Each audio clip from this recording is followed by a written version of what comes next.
कैदखाने की फसीलों से डराने वाले भूल जाते हैं कि अगर जिंदगी तल्ख लगे, जहर लगे, जेल के बाहर इतनी सांस दुर्भर हो कि दम घुटने लगे, इतनी दुर्भर हो कि हर हद से गुजर जाने को हो दिल बेताब, जहन सोचे कि इन्हीं जेल की दीवारों के बीच परचमे हिंद लिए एक भगत सिंह उठकर फैल जाता है गली कूचों में, ग्रामशी उठता है और सारी हदें तोड़ के गरमाता है जहनों को कई नस्लों के। जूलियस उठता है हिटलर के नेहा खानों से और अफ्रीका के जेलों में कहीं एक स्टीव जन्म लेता है। यहीं मंडेला के पैरों से कहीं बेड़ियां टूट के गिरने की सदा आती है। जेल में खौफ की फसलों को उगाने वाले भूल जाते हैं, वहीं हिम्मत और अज़्म की फसलें भी उगा करते हैं। उम्मीद हमारी मजबूरी है। उम्मीद इस काले वक्त में वो ढीठ न्यूसेंस चीज है जो हमें थकने नहीं देती। And I hope that there will be a day when the judicial system of this country will be held accountable for the institutional murder of an 84-year-old Parkinson's victim. I know that we are in a time of hope because in the last few weeks, the emperor's nakedness is now so nanga that it cannot be hidden in any way. And finally, the emperor has found a generation of students who are more badtameez than he is, and who have less lihaz than he does, and who have no care for sharafat, just like he does not have.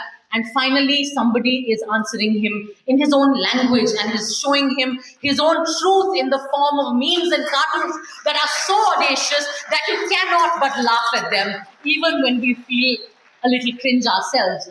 Though I must say कि मुझे कभी ऐसा कोई award ना मिल पाया जो मैं वापसी कर पाऊं जिसकी, और ये मेरा बड़ा रिग्रेट रहा। मुझे भी बड़ा मन था कि एक आध नेशनल अवार्ड मिल जाए। गुरदीप सर, आपने तो अपने रहते हमें तवज्जो नहीं दी। अब मेरी जवानी ढल चुकी है, अब मुझे अवार्ड वापसी का मौका भी नहीं मिल रहा है, क्योंकि किसी को नहीं चाहिए मेरे स्क्रीन अवार्ड और सिने अवार्ड वापसी। Anyway, I am not here as an actor, an activist, or even a Twitter pest, which I feel is my most true identity.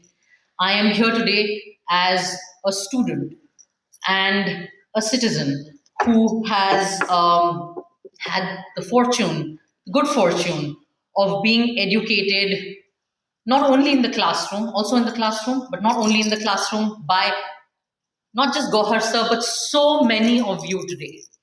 And so when Gohar Saab suggested that I might be here, I thought that I must take this opportunity to mark not just your milestone birthday, but your and all of your contribution, the contribution of almost every single one of you in this room in keeping us alive, keeping our conscience, our mind, and our soul alive in the most fundamental sense of the word for these past 15 years. I know that we are in a time of hope because in the last few weeks, the emperor's nakedness is now so nanga that it cannot be hidden in any way. And finally, the emperor has found a generation of students who are more badtameez than he is, and who have less lihaz than he does, and who have no care for sharafat, just like he does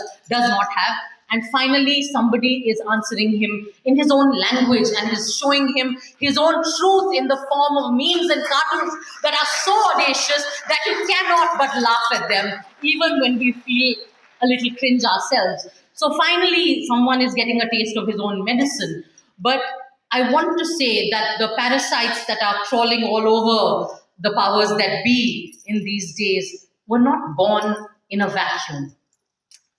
They all owe, like we do, like my generation does, we all owe a huge debt of gratitude to all of you, to every single person in this room, because I can recognize so many of you. Some of you all have been my seniors in college. I have learned from every single one of you a very fundamental lesson. And that lesson is that power does not deserve our trust. That power does not deserve our shraddha. It does not deserve our andhvishwas, certainly. The only thing that power deserves is questions.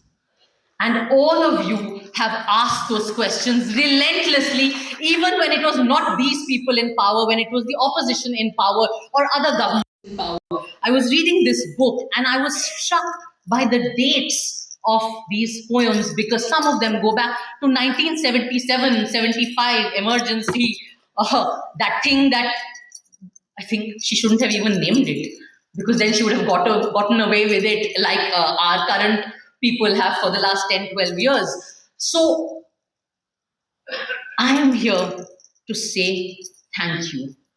Thank you because your struggles, your efforts, your labor, your everyday lectures in the classrooms that we would be trying to bunk actually enabled us to be alive even in this past decade.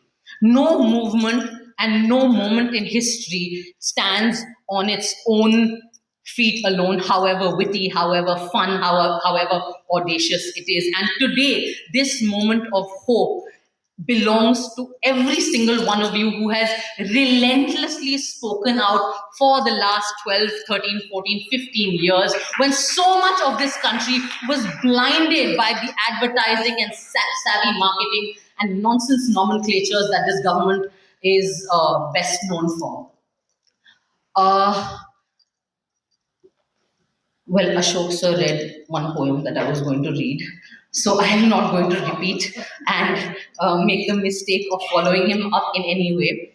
But I want to say that the cost has of this time of speaking up when it was not safe to speak up, of speaking up when it was not cool to speak up, of speaking up when there were no means to go viral has been very great. And most of you know what that cost is in a personal sense. And some of you have borne that cost. I mean, Safdar Hashmi Saab's family is here. Some of you have borne that cost in decades gone by. And so I'd like to mark what that cost is and what that cost continues to be with a very powerful poem, which is the first poem in this collection called Kaid Khane.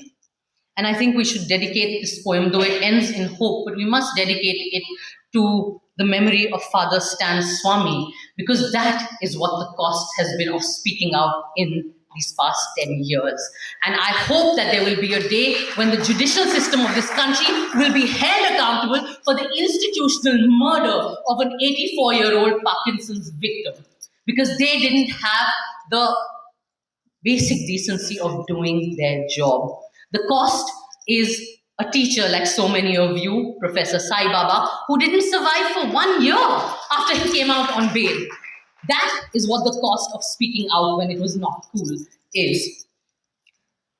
कैद खाने कैद खाने की फसीलों से डराने वाले भूल जाते हैं कि अगर जिंदगी तल्ख लगे, जहर लगे, जेल के बाहर इतनी सांस दुर्भर हो कि दम घुटने लगे, इतनी दुर्भर हो कि हर हद से गुजर जाने को हो दिल बेताब, जहन सोचे कि इन्हीं जेल की दीवारों के बीच परचमे हिंद लिए एक भगत सिंह उठकर फैल जाता है गली कूचों में, ग्रामशी उठता है और सारी हदें तोड़ के गरमाता है जहनों को कई नस्लों के। जूलियस उठता है हिटलर के निहा खानों से और अफ्रीका के जेलों में कहीं एक स्टीव जन्म लेता है। यहीं मंडेला के पैरों से कहीं बेड़ियां टूट के गिरने की सदा आती है। जेल में खौफ की फसलों को उगाने वाले भूल जाते हैं, वहीं हिम्मत और अज़्म की फसलें भी उगा करते हैं।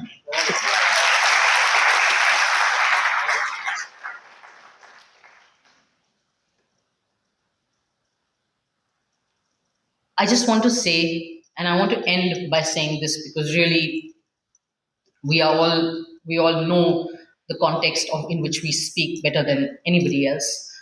I think that the greatest lesson of the last 10 years has been that hope is not an option. उम्मीद हमारी मजबूरी है. उम्मीद इन इस काले वक्त में वो ढीठ न्यूसेंस चीज है जो हमें थकने नहीं देती. And I think that all of you have kept that hope alive in people like me and the generations that have come after us. I want to take us back to 2016 when this particular government, this Modi led government, was still relatively fresh and people were still believing in Sabka Saath, Sabka Vikas, and all those other slogans. And there was a protest in JNU, and many things happened that year. There was a protest in JNU on the fee hike.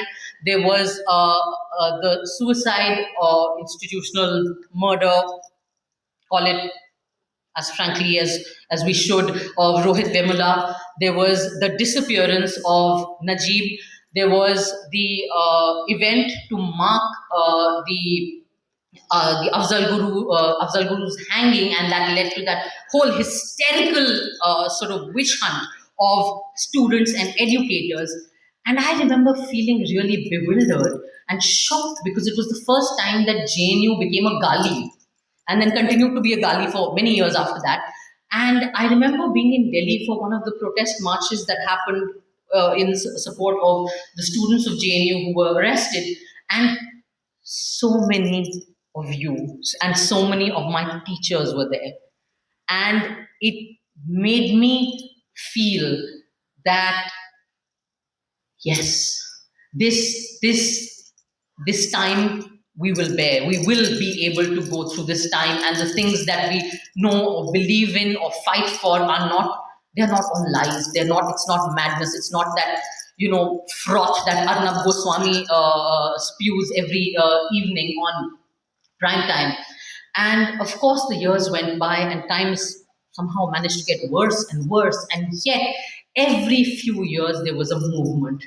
And every few years, I saw so many of you and Gohar Saab and read your writings. And Apoorvanand sir के तो बाल सफेद से सफेद अलग अलग shade of सफेद हो गए लिखते लिखते इस दौर में. And every time I read those pieces or all your pieces or heard some of your interviews, I felt no, India is in darkness, but we are still holding on to that which we love, and we will fight for that which we love. Now, many more movements later, we are in a time when hope seems possible again, and maybe Gurdeep sir will again be in a position to give me a national award someday, and I will not stop reminding him about it. But I do believe that we will continue to carry the lessons, and I will teach it to my daughter, who is 3 years old, that even when other forces are in power, we will continue to practice the things you have taught us in your classrooms, in your struggles, in your lives, and in your journeys. And that is that for a society to be alive and for our humanity to be alive, it is our duty, and it is our majboori, and it is our dharma that we must treat power with some sense of condescension, some of that JNU arrogance, some of that intellectual dimagi naksalpan that the Sultan has referred to in his latest Badbadana. And we will continue to give power the only thing it deserves, and that is to ask questions of it. And that is my promise to this room as not an artist, first as a student of yours and as a citizen and as a new parent. And I thank you for these precious lessons. Sir, आप ज़रूरत से ज़्यादा और fact से ज़्यादा generous और उदार हैं. सबसे पहले तो God sir, happy birthday. I consider myself still young enough, at least on Wikipedia, where I feel that birthdays must be celebrated and every opportunity must be taken to the fullest. And I was telling Gohar sir, मजाक में, I won't do it, कि जनवादी गीत गाने से पहले हम आज यहाँ happy birthday गाएंगे. But I'm not here today as an award winning or award nominated actor